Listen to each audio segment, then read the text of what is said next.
परिवर्तन हुआ, लेकिन परिवर्तन के बाद फिर परिवर्तन करने की कोशिश हुई, सांप्रदायिक बातों को फैलाकर, भावनाओं को फैलाकर, और फिर उसे यथास्थितिवादी तत्वों ने अपनी जगह पर फिर पहुंचाने की कोशिश की। और यह कोशिश जनता के जागरूक होने पर ही नाकाम की जा सकती है। इसलिए ऐसा महसूस होता है कि उस नारे की प्रासंगिकता फिर से बन गई है और जनता महसूस कर रही है हर मोर्चे पर उसी विचार के लोग जिनके बारे में जगदेव बाबू बोला करते थे 10% किसी न किसी रूप में उस पर कब्जा कर चुके हैं और आम आवाम उनके शोषण का विभिन्न तरह से शिकार है। दूसरा सवाल है, अभी आप बोले कि उसमें राजनीतिक संदेश दिया जाए, अभी तो आप बोले तो आप संदेश दिए कि 10% हम दलाल, अब आगे क्या दिया जाए? मैं समझता हूं कि उस 10% पर जो आप कन्फाइंड, आपके शब्दों में चाहे और भी कई लोगों ने उठाया इस सवाल को, 10% मैंने कहा कि जब अंग्रेज थे तो शोषक अंग्रेज थे और देश के लोग शोषित थे, उनको 10% कहा जाता था। जगदेव बाबू ने स्वतंत्रता आंदोलन में हिस्सा लिया और उसके बाद मैंने कहा कि अंग्रेजों के जो पिट्ठू थे, जिनको अंग्रेजों ने अपने शोषण की सत्ता सौंपी थी, वो अंग्रेजों के दलाल ही थे, इस वजह से उनको शोषण की सत्ता सौंपी गई थी। आप कमोबेश वही लोग, उन लोगों ने देश के बहुसंख्यक अवाम पर 90% अवाम पर शोषण करने का काम किया। तो इन बातों को भूला तब जाता है जब परिवर्तन हो जाता है। परिवर्तन हुए, माननीय लालू प्रसाद जी से लेकर अभी तक परिवर्तन हुए, लेकिन धीरे धीरे तरीके बदल दिए गए शोषण के, और किसी के कंधे पर रखकर बंदूक चलाया जा रहा है, किसी की कोई कठपुतली नचा रहा। बागडोर नागपुर के लोग उसका बागडोर, उसका पीछे से पुतला नचा रहा है।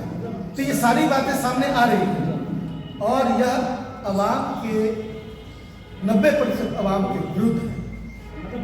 देश के बड़े हिस्से में देश की बड़ी संपत्ति लुटाई जा रही है, बेची जा रही है, और उसका नाम जो है पर विभिन्न तरह से उसके डिप्लोमेसी का चादर चढ़ाकर और उसे छिपाने की कोशिश हो रही है।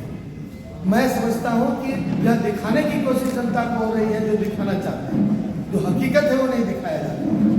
ये तमाम सिस्टम पर जो कब्जा करने की कोशिश हो रही है, यही तो शोषण है और यही गुलामी है। इसी गुलामी के खिलाफ ये जिहाद है। तो दलाल आरएसएस है। आप क्यों कन्फाइंड हो रहे हैं? मैंने तो कहा कि बदलते रहते हैं। मैंने कहा कि बदलते रहते हैं।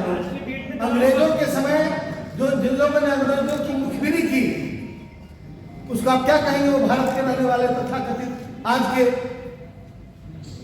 राष्ट्रभक्त जिसकी ठेकेदारी लेने की कोशिश कर रहे हैं। बाकी लोग क्या अंग्रेजों के साथ थे, जो राष्ट्रभक्त आज वो बन रहे हैं। ये देशभक्ति और राष्ट्रभक्ति का ठेका लेने वाले लोग, तो मैं नहीं कह रहा कि 100%, लेकिन ऐसे अधिकांश लोग की मानसिकता वही है। किसी मानसिकता के खिलाफ ये लड़ाई है, या किसी जाति या किसी धर्म या किसी व्यक्ति के खिलाफ नहीं। राष्ट्रभक्ति करने वाले लोग दलाल हैं।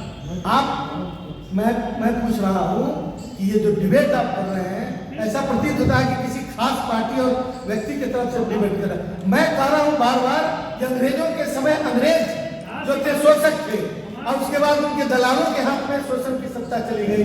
वो दलाल किसी रूप में बदलते रहते हैं। तो फिर इस पर इतना डिबेट क्यों? अब क्यों नहीं डिबेट कर रहे हैं कि 15 लाख रुपया कहाँ गए?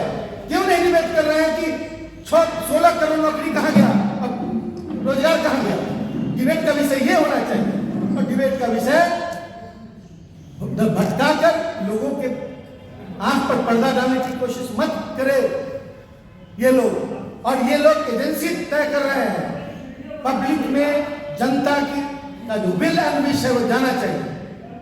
जनता क्या चाहती है, देश में क्या हो रहा है, क्या बीत रहा है। रेलवे बिक गया, एयरलाइंस बिक रहा है, वो जनता के पास क्यों नहीं जा रहा है?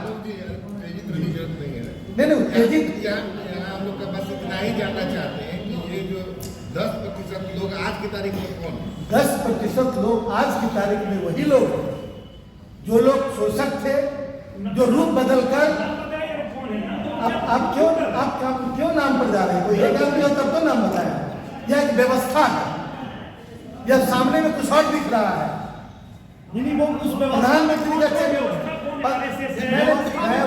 मैं वही बता रहा हूँ, हिंदू वाहिनी ये तमाम वैसे संगठन हैं, ये संगठन के लोग हैं जो उस मानसिकता के हैं, जो जगदेव बाबू के विचारों के खिलाफ साजिश करते रहे। इस व्यवस्था में